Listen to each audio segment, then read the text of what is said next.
संजोग वियोग दोनों ही हुआ। Vaheguru Ji Ka Khalsa, Vaheguru Ji Ki Fateh. Today we are going to discuss a little bit about what Anand Karaj is and how its formulation as a ceremony and legalization occurred in our history 100 years ago. We are commemorating 100 years of centennial of Anand Marriage Act of 1909.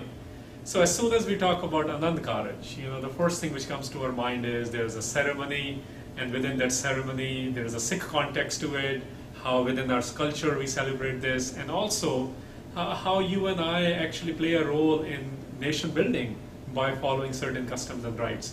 So what I want to focus on is what really is Anand Karaj. Anand Karaj, Anand means bliss and Karaj means ceremony. So everyone knows it's a ceremony of bliss, and we sometimes jokingly say the ceremony is done and we have to go discover the bliss ourselves. But what is intended within that ceremony? Well, what is talked about is Guru Granth Sahib very clearly articulates that the married couple are those, not the ones who merely live together, but the ones who become one spirit in two bodies. So this idea of marriage is a sacred union, yes, it is a social contract, yes, but it is much bigger in Sikhi. In Sikhi, marriage is, Anand Karaj is a commitment to the Guru that both husband and wife, both Sikhs are going to grow together. They will invite divinity into their life, and this is what Anand Karaj is. Now this Anand Karaj, this ceremony was brought out from Guru Nanak onwards. Obviously at the time of Guru Nanak Sahib, the part of Lama didn't exist, so it was different. And as oral tradition maintains, actually at the time of Guru Nanak Sahib, he was asked to go around and follow the customs at the time, and he didn't. He did not go around. He says he does not need a fire to be his witness. And some oral traditions and some other traditions within Sikhi record that he actually drew Ek Oankar and then he went around it once, and this was his solemnization. But as there is a growth of responsibility in Sikhi and new institutions are being built, we have the Lava part of Guru Ram Das Sahib, and from that time onwards Sikhs have been using Lava. And Lava describe our journey of how we need to be ready for change, which is the first idea in the Lava. And the second idea is that we have to invite Guru into our lives. And once we are ready for change, invite Guru into our life.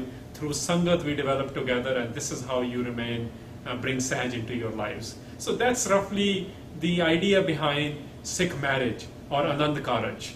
Now this Karaj gets solidified, and 100 years ago, under the British period, the Anand Marriage Act of 1909 came into existence. So what that means is Sikhs have their own customs. This is a soft way of asserting your sovereignty.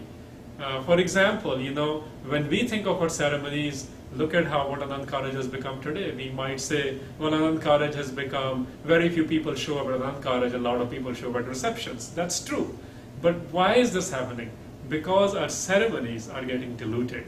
Ceremony, we can tell a Sikh wedding from a Hindu wedding to a Christian wedding sometimes. And the idea in Guru Granth Sahib, the higher directive is, the principle is, Jalo aisi reet, jit mein pyara visra. Burn away those customs which take me away from the divine. So the idea was, let's have celebrations. Let's have celebrations of that kind which bring us closer to Vaheguru. Now, why does all this matter, and why are we commemorating the 100 years of Anand Karaj Act? The reason is this. I'll share a personal experience. A few years ago, to be exact, 7 years ago roughly, I decided to get married, and I really wanted to get married at Guru Ka Lahore, near Anandpur Sahib. And one of the major reasons I did not get married there was because I looked into the legalities of laws in India and how constitutionally Sikhs are treated within the framework of Indian Constitution. And the idea was, if I were to get married in India, my marriage certificate from India would say, I am a Hindu and I am part of the Hindu Marriage Act. So this bothered me, that why is there a forceful identity being pushed on Sikhs within Indian framework? When Sikhs are born in India, when Sikhs are getting married in India, this identity is being framed on that.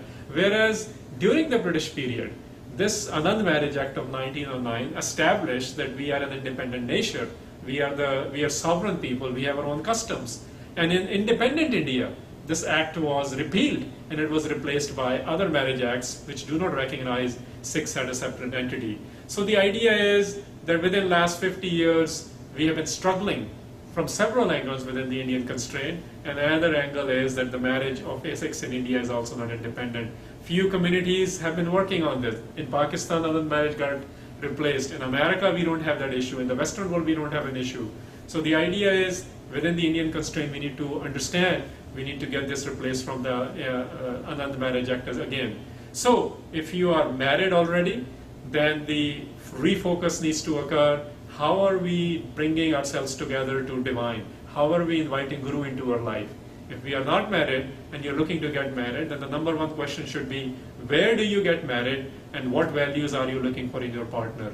And the number one value from Sikh angle is the one who will bring you closer to the divine. This is what Anand Karaj is in ceremony, in idea, as well as in practice. Vaheguru Ji Ka Khalsa, Vaheguru Ji Ki Fateh.